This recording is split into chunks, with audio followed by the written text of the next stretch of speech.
There is a video that circulates on the internet every few months. A dog, usually a friendly, well-socialized family pet, encounters a black person for the first time, or a white person, whichever race the dog didn't grow up with, and the dog reacts differently. Not aggressively, just differently. More cautious, more alert, sometimes a bark, sometimes a retreat behind the owner's legs. The comments section predictably becomes a war zone. Some people insist the dog is racist. Some people insist the owner's racist and the dog learned it. Some people insist dogs are pure and only react to energy and race has nothing to do with it. Almost everyone is wrong.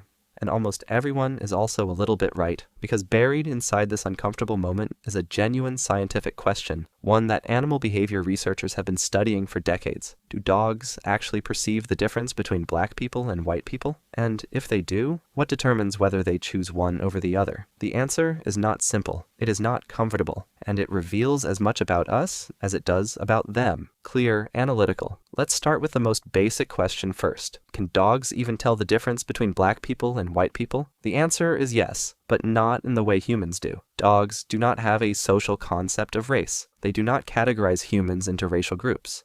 They do not understand the cultural, historical, or political dimensions of racial difference. Those are human constructs, and dogs have no access to them. But dogs can physically perceive differences in skin tone. A dog's visual system, dichromatic, seeing primarily in blues and yellows, can distinguish variations in brightness and contrast. The melanin concentration that produces darker skin registers as a different shade to a dog's eyes than lighter skin. Hair texture differences are visible. Scent differences from diet, grooming products, and body chemistry that statistically correlate with different racial groups are detectable to a nose with 300 million scent receptors.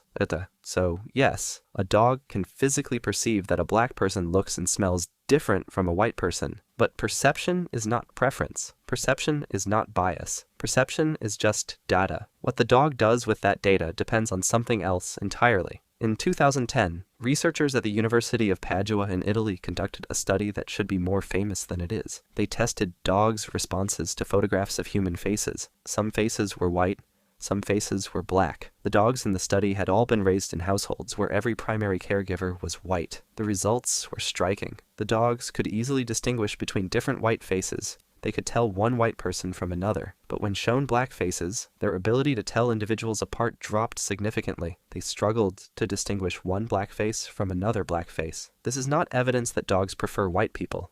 This is evidence of something called the own race bias, also known as the cross-race effect. And here is the part that changes how you should think about this. Humans have the exact same bias. The cross-race effect is one of the most replicated findings in cognitive psychology. White people are better at distinguishing between white faces than black faces. Black people are better at distinguishing between black faces than white faces. This is not genetic. This is not about inherent difference. This is about exposure. The more time you spend looking at faces of a particular group, the better your brain becomes at distinguishing between individuals within that group. Babies show no cross-race effect. It develops through the environment.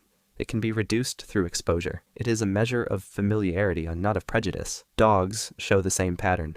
Not because they're choosing white people over black people, because they share our environments. They see the faces we show them. They learn the patterns we teach them.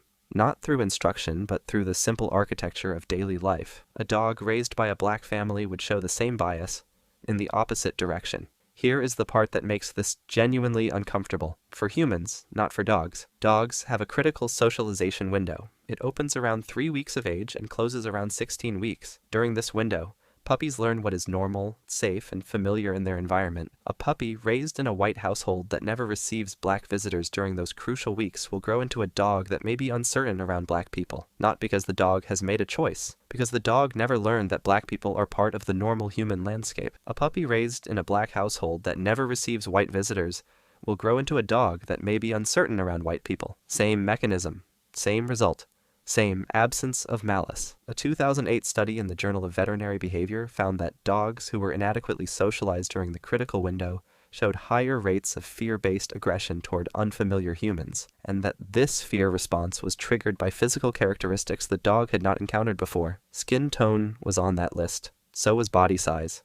So were hats, beards, and uniforms. The dog is not choosing white people over black people. The dog is choosing familiar over unfamiliar. And to a dog's ancient risk-averse brain, unfamiliar is a potential threat. Dogs don't just learn from their own experiences, they learn from their owners. A 2015 study at the University of Milan found that dogs whose owners showed subtle anxiety or tension around people of a different race, even if the owners didn't realize they were showing it, were more likely to show cautious or reactive behavior toward people of that same race. The owners were not teaching their dogs to discriminate. They were not giving commands.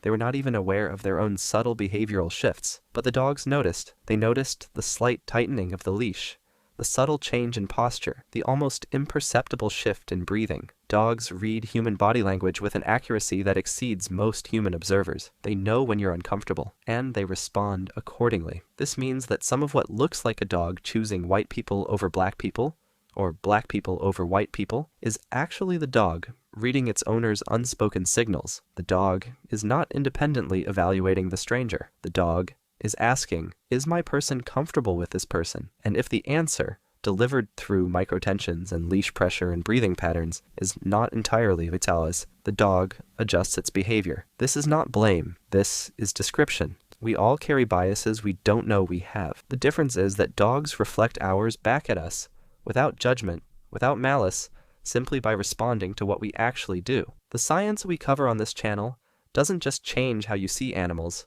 it changes how you see yourself. If you want more videos that go deeper into the minds of animals and what they reveal about us, hit subscribe. We're here every week. So after everything, the own race bias, the socialization window, the owner effect, what is the answer? Do animals choose white people or black people? The answer is neither. Animals choose what they know. They choose what they've been exposed to. They choose what their owners have taught them, intentionally or not, is safe. A white family's dog will generally be more comfortable around white people. A black family's dog will generally be more comfortable around black people. A dog raised in a diverse environment will generally be comfortable with both. The preference isn't about race, it's about familiarity. The dog doesn't know what race is. The dog knows what its world looks like, and what its world has taught it is normal. When a white family's dog reacts cautiously to a black stranger, the dog is not choosing white people over black people. The dog is choosing the familiar over the unfamiliar. The dog would make the same choice if the stranger were wearing a costume, a hat, a beard, anything outside the pattern it learned as a puppy. And when a black family's dog reacts cautiously to a white stranger, same mechanism, same innocence, same absence of ideology. Dogs don't have prejudice. Prejudice requires a belief system. Dogs have experience, and the limits of that experience. When those limits produce behavior that looks like racial preference, what we're seeing is not the dog's bias. It's the boundary of the world we built for them. There is a particular dog at a shelter in California. His name is Rudy. He's a 2-year-old lab mix, brown coat, white chest. Rudy was surrendered by an older white couple who had raised him from a puppy. He had never, in 2 years of life, met a black person. Not because his owners were bad people, because their community, their social circle, their daily routines were homogeneous. They had never thought about it. When Rudy arrived at the shelter, he was terrified of the black staff members. He barked. He cowered. He refused to approach. A black volunteer named Marcus spent 3 weeks sitting outside Rudy's kennel, not reaching in, not forcing contact, just sitting, letting Rudy learn, at his own pace, that this unfamiliar human was not a threat. By the end of the 3rd week, Rudy was taking treats from Marcus's hand. By the 4th, he was pressing his head against the kennel bars so Marcus could scratch his ears. Rudy was never choosing white people over black people. He was choosing what he knew over what he didn't. The fear wasn't his fault.